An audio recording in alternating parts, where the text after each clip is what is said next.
বাহ, কি সুন্দর সকাল! ঘুম থেকে উঠে এই প্রকৃতি আমাকে বরাবরই আকর্ষণ করে। ভগবানের ইচ্ছায় যেন আজকে সারাটা দিন আমার ভালোভাবে কাটে। মন্ত্রী মন্ত্রী মন্ত্রী সিঁড়ির ওখানে কেউ একটা কলসি রেখেছিল, সেটায় ধাক্কা লেগে আমি পড়ে গেছি। আমার ভীষণ আঘাত লেগেছে মন্ত্রী, ভীষণ আঘাত লেগেছে, ভীষণ। আপনি সকালবেলা ঘুম থেকে উঠে কার মুখ দেখেছিলেন মহারাজ? আমি তো সকালবেলা ঘুম থেকে উঠে চাকর রঘুর মুখ দেখেছিলাম। ওই রঘুই দায়ী মহারাজ আপনার এই বিপদের জন্য।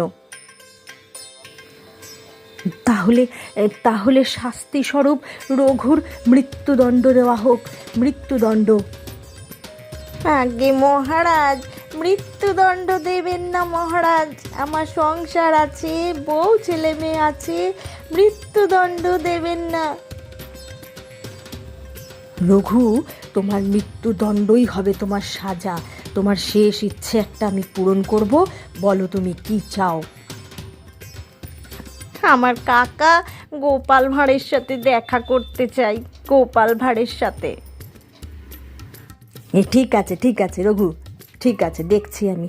আচ্ছা মহারাজ, আপনি তো না হয় ঘুম থেকে উঠে রঘুর মুখ দেখেছিলেন, তো রঘু তো বলছে ও নাকি প্রথম আপনার মুখ দেখেছিল। তাহলে আপনি রঘুর মুখ দেখে পড়ে গেলেন, আর রঘু আপনার মুখ দেখে মৃত্যুদণ্ড পাচ্ছে। তাহলে কে বেশি অপয়া মহারাজ? রঘু পাচ্ছিল মৃত্যুদণ্ড আর আপনি পড়ে গেছিলেন। তাহলে আপনার মতে কে বেশি অপয়া মহারাজ? গোপাল, তুমি আমার চোখ খুলে দিলে গোপাল। হঠাৎ রাগের বশে আমি একটা ভুল সিদ্ধান্ত নিতে যাচ্ছিলাম। তুমি আমাকে রক্ষা করেছো গোপাল, তোমাকে অশেষ ধন্যবাদ। এর জন্য তুমি এর জন্য নিশ্চয়ই পুরস্কার পাবে আমার কাছ থেকে।